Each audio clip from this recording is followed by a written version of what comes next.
Our last speaker on this panel is Russ Vaagen, and even though Russ is a Coug, those of you who are WSU fans versus Huskies, we welcome him on this panel. Russ is with Vaagen Timber, Vaagen Logging, and Vaagen Logging actually operates two sawmills in Washington State, one in British Columbia, and a partial interest in one in Arizona. Russ has been in this business since the age of 16, believe it or not, which I think was, a year ago? Before he left to receive his degree from Washington State in business management and human resources. A great combination, I think, for operating a mill. So, Russ, will you share your perspectives with us this afternoon? Okay, well, thanks everybody for having me. It's pretty interesting to hear other people's presentations before your presentation and see how much stuff you're going to repeat that everybody's already heard. But what I think that means is we've got momentum going in the right direction. So I think that's beyond a good thing, it's a great thing. So before I get started, a little interesting note. I actually have a daughter that's red-haired, white-skinned.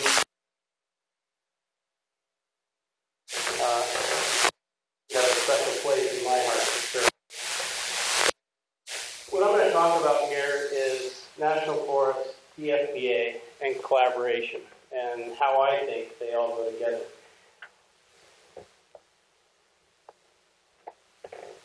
So, just to kind of go back on the National Forest system, we've had years of confusing policies, spotted owl, timber wars, shifts in personnel, and that's supposed to collaborate, yet we don't have any continuity in who we communicate with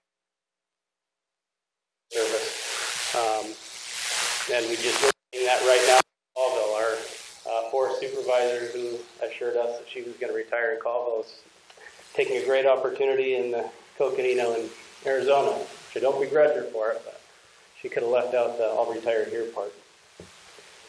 The budget restrictions and the disappearing and changing infrastructure. And by infrastructure, I'm referring to the sawmills, the pulp mills, plywood plants, etc. Public sentiment, and then the county payments, build secure rural schools. Those are big issues for those rural communities. And then the regulations, all the vegetable soup, if you will, that you have to deal with. And so National Forest, as we've heard today, the buzzword and the focus is on restoration. But, how can we treat more acres? And, a lot of this is the inland. I do know there's some forest health treatments on the west side, but what I'm primarily referring to are the Intermountain West forests. So how do we go from this nasty image to something like this? And I think Jim Peterson talked about driving south from Republic down through the Caldwell Reservation, and this picture could easily be from that area. Somebody asked me where it came from, and I said, the internet.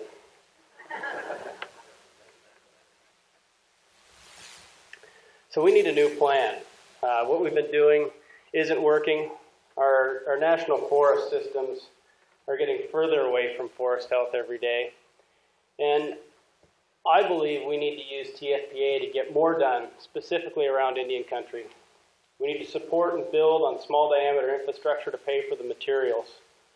Many tribes have the ability to do more, yet need to demonstrate that they can do even more restoration treatments on their reservation, and I'll talk a little bit more about that.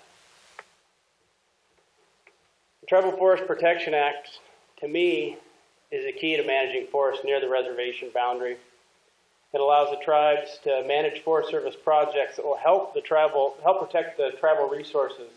And this has been used very sparingly. We're just now seeing some rather large projects start to get up and going, and I think they'll have more success. And I think, Larry, the things you were talking about, just hasn't been done yet, but I think it's building. I think we're doing things like this, we're understanding one another a little bit better so we can figure out how we put these things together to make critical mass.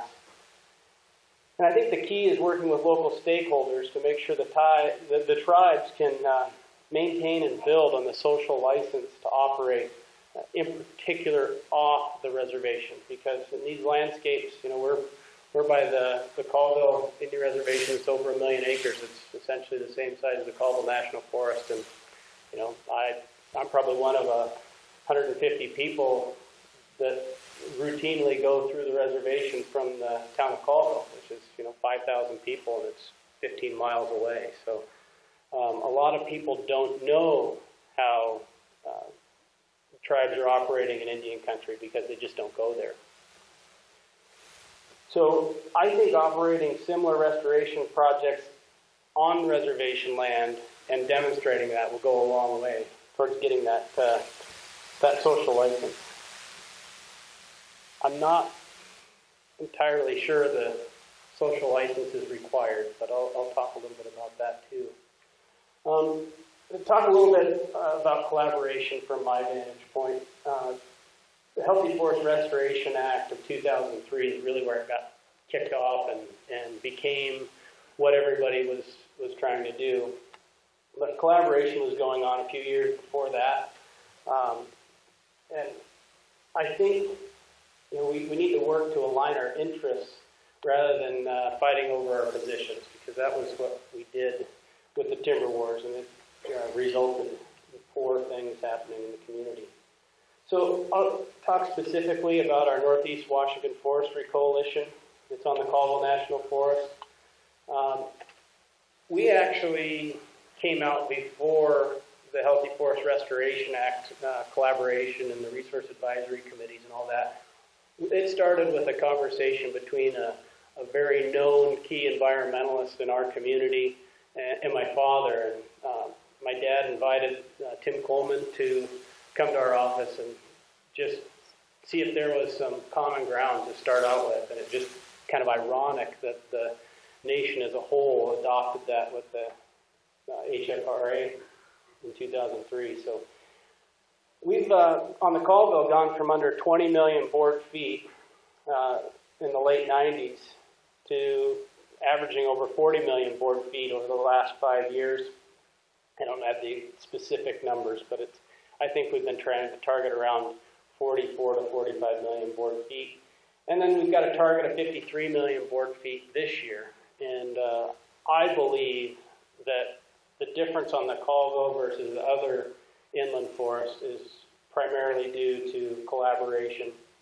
And I not to toot our own horn, but I think that our collaboration works because we're an industry participant that's keyed into it. I don't know if I'm an environmental whisperer, but we really push because we have no choice. We need to live off the restoration treatments of the land. And so I think other areas where there might be interested community members collaborating, they have a hard time getting momentum to move forward because they either don't have the infrastructure or buy-in from the local industry. So our coalition has set a target of 80 million board feet annually, and what we did is we established about, I believe it's 490,000 acres of the 1.1 million acre Colville as active management acres.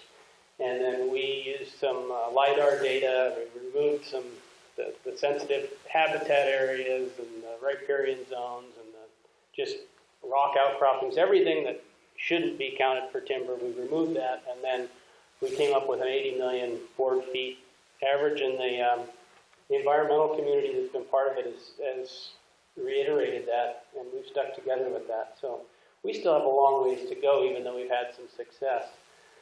We've also created some guidelines, so the Forest Service has something to go off of. Initially, we thought, okay, if we just come up with, if you're in a large pole pine stand that has this much density, and we come up with a guideline, and the Forest Service does that, essentially collaboration is over because you've collaborated on the guideline. But the Forest Service tends to, instead of sticking with the rules, tends to move towards all the exceptions. So you end up collaborating more than that because you get something and information that comes back that isn't exactly in line with the guidelines. So it causes some some problems, but I think that's improving as well. And then I just wanted to point out that we haven't had any lawsuits on the Colville since we started our forestry collaboration. And I think that's key, because there are too many other places that can tout the number of projects. I think I don't know the exact number, but the last time I looked, it was like 34 collaborated projects that have been sold and implemented. So it's not like we've just done it a couple times. And the Collaborative Forest Landscape Restoration Act, that we have a project on the Colville. In some cases, I think it actually impedes our progress and then moves it forward. But I think that's just a unique situation because we have been collaborating. So I think collaboration will provide the push that we need to get to the treatment scale that we need to get to. And I think it'll have us staying away from the old timber wars, the greedy loggers versus the tree huggers. Won't hear that as much anymore. But I think the tribes have a unique opportunity to collaborate from a different angle, and I think with the help of TFPA, that can be done quite well. We all need healthier forests, and tribes need their resources protected. And so I think that all tied together provides very important and helpful leverage. So solutions. The tribes need to meet with the local collaboratives and the Forest Service, and I believe it needs to be done separately. I think tribes need to maintain their independence, both in reality and just from a perspective standpoint. And then I think each group will speak more freely to the tribes if the Forest Service is there with the collaborative. There's certain things that aren't shared openly, but I think would be if there were other opportunities to meet. And I think, specifically, I know Cody Disatel and the Colville tribe is working really hard on getting a TFPA project that also is included in CLFRP. So Cody came to one of our collaborative meetings a couple of weeks ago, and I think that kind of thing is what we need more of, because we see a little bit of communication here or there, but if you hear about something going on, you don't know the details, that kind of breeds a lack of trust and fear, and nobody really knows what's going on behind closed doors. And I think by just getting it out there, then we can garner support and get some trust, and I think that's a really good thing. And I think the reason that we need to do these things is because TFPA is the key, but I think collaboration, if you look at it physically, if there's a key and there's a lock, and that lock has been stuck for a long time, you stick a key in there, it doesn't work real well. TFPA is still the key and there's still that lock. I think the collaboratives have the oil to make that lock open smoother. So I think if we look at it in that context, that there's a way to really leverage this and move things forward. So I think developing a restoration strategy that can be shared, it might already exist, that can be shared with others off the reservation so they understand what's going on and what the tribes are doing, I think is important. And I think I think the restoration shouldn't just be the regular timber program. I think it should be something that can be focused on thinning out the overstock small diameter stands. That's very similar to what the Forest Service needs to do on adjacent lands. And there are other entities that are doing the same thing. If you look at the Washington DNR, for instance, they have the FIT program, the Forest Improvement Thinning Program. It doesn't count against their allowable sale quantity. Well, good thing I didn't have a bunch of pictures up there. Might actually be interesting. It doesn't count against their allowable sale quantity, and I don't think it should, even for tribes, because you're actually improving the landscape when you leave it. So I think that's important. So I think by doing that, you'll have a smoother transition from just a traditional operating on the tribal lands and the reservation 2 TFPA projects in adjacent lands. And so I was thinking about this, and I actually added a little bit of this while I was here listening because I think it makes some sense. And that the tribes need to look for partners, and in some cases milling partners that have the infrastructure that adds the value. You know, in our case, with our mill in Colville and the Colville Reservation, we already do a tremendous amount of business with the Colville tribe, and we need to build on that. They're one of our most important partners. And so I also understand that there's a lot of parts of the country that don't have that small diameter infrastructure, and so we need to talk about how we develop that. And I think Jim Erickson, I think you talked about that. How do we create that? And I think, you know, talking to people like myself and businesses like ours that have actually developed small diameter infrastructure, we could shed some light on what the challenges are and maybe some opportunities. And, you know, maybe it's an opportunity that we would be interested in taking on. And I think you should, as a tribe, you should collaborate or participate in the local collaborative groups. I think you need to understand what the interests of those local stakeholders there are. These folks are spending a lot of hours in meetings talking about things, so it's really important to them. So I think understanding that is important. And then on the TFPA-related projects, having active participation from the collaborative groups, I think, is going to be critical to making it smooth. And then I think inviting the collaborative participants on field tours would go a long ways, a lot of shared knowledge. And then this last part, this is what I added, and I couldn't believe how many times I heard about partnerships. But Indian tribes are separate government agencies or entities and need to participate as such. They should not, in my opinion, and I'm the president of the Northeast Washington Forestry Coalition, I don't think that tribes should be members of the collaboratives. I think they should be participants, and so are partners. So partnership and collaboration, not membership, because I think that the tribes are at an elevated level that don't necessarily have to be out there with the general public. But I think being a partner can really help things along. Okay, so I'm going to shift gears real quickly. I know a lot of people wanted to hear about A to Z. This is a very interesting, unique project on the Colville National Forest. It's the only one I know of its kind in the country. Basically, what we set out to do, my dad and a staffer for Kathy McMorris Rogers, the congresswoman from our district in Eastern Washington, were meeting with former Undersecretary Harris Sherman, and they came up with this idea. Is there a way that if private industry would pay for everything up front on a project that we could make this work? Do we need to put a legislative bill together? What do we need to do? And his initial reaction was, you know, I think we should just look to see if we can do it with existing law and how we'd set that up. So that's how this whole thing started. So I went out and kind of knew where the Forest Service on the Colville was looking to work for the next 5 years, you know, their 5-year plan.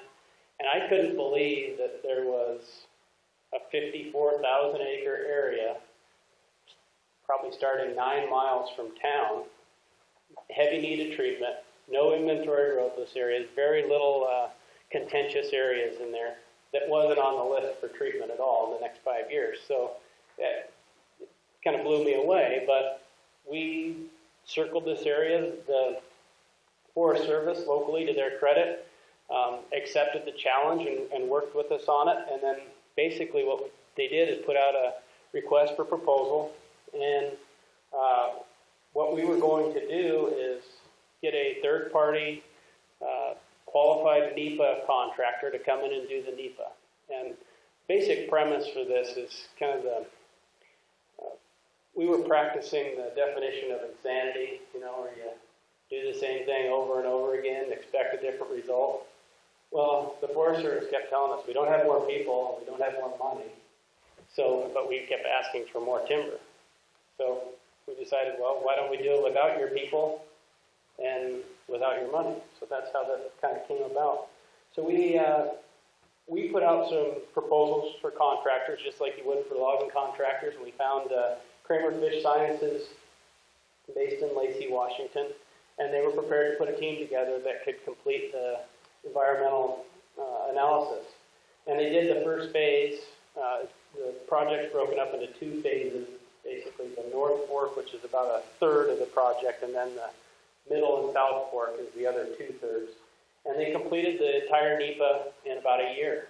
And so right now, let me go on to this part here, but everything is paid for by Vaagen Brothers Lumber. And so we get invoiced by Kramer Fish Sciences, and we go through that whole process. The Forest Service provides oversight for the whole thing. So there's a team based out of Flagstaff that looks over everything that the team does. The unique thing about this, and as this goes forward, and if it would be done differently, it has an arm's length provision in it. So we can't call up Kramer Fish Sciences and say, hey, you need to do this, this, and this. We couldn't even call them up to talk to them without having somebody there for the first part of it until everybody kind of got settled down and didn't think there was any funny business. So it was pretty tough. So basically, it's like going to an attorney's office and you need something done, but you don't get to meet with them, and you can just get to say, hey, come back to me when you think you've billed us enough hours. So it wasn't quite that bad, but it felt like it for a while. It's gotten a lot better. And I'll give Kramer Fish Sciences a lot of credit. They've done a really, really good job without really having a template to go off of. So initially the idea here was that to have the minimum value, or on a timber sale you have the appraised minimum bid, but to have the minimum value set of the task orders that would reflect some reimbursement of that cost of NEPA. And somewhere along the line, those kind of promises from the guys in Region 6, we were told, well, that you can't really do that. So now we're trying to see if we can take some of the retained receipts and get reimbursed for those costs. Because I look at it like, if it was of value to the U.S. government to have those lands treated and for us to do the NEPA, then we should be reimbursed for that. We shouldn't just swallow that cost. So the current status is we're going through that first phase. We're expecting the decision notice to be signed at any point here coming up. And we do expect some objections. We got some comments through the first part of it, and there were a number of them that just didn't like the project in general. People accused it of being privatization of federal lands and different things. But I think we have all those comments addressed, and the objection process, if we get some objections, I think we'll be able to handle. And I'm hoping to do so without a lawsuit, too. And that's the other thing about this, is we're still subject to a lot of things, and a lot of things that liability that we didn't think about, and we should have, because we messed around down in Arizona and saw what happened on the White Mountain Stewardship when the Wallow Fire took off and burned up those NEPA-ready acres. So if we had a fire in there, I don't know what would happen before we got the project going. We don't have any clear collaboration to do fire salvage, so I'm hoping it stays green. So the phase 2 NEPA is being completed now and worked on now, and should be completed by February of 2016. So we got 54,000 acres of NEPA, which, this isn't a big surprise, I don't think, to those on the part of tribes and the reservation, but for the Forest Service to have 54,000 acres of NEPA done in 2 years, I think is pretty commendable, especially being that this team was held to a higher level of scrutiny than any Forest Service NEPA team that I've ever seen, just because it was the first time. And so the last part I want to say is that our small family business, and we are classified as small business in forest products, we've got about 240 employees. But if our business recovers the cost of this somehow through this contract, I think we'll take a really hard look because we want to solve problems across the national forest landscape in total. We'll consider putting together a package that describes how this whole thing went with the cost so people understand it. I would really be reluctant to do that if we don't get reimbursed. I don't really want to participate in something like that. But all those things being said, we're really excited about the project and the prospect of it. If we can make this thing go forward, I think it becomes a really big tool, and I think that PFPA and tribes could play into this if there were good legislative fixes out there that would allow us to figure out how to take funds that aren't in the Forest Service budget, put them to projects, and get these projects to implementation. I think it could be huge. And that's it. Thank you very much.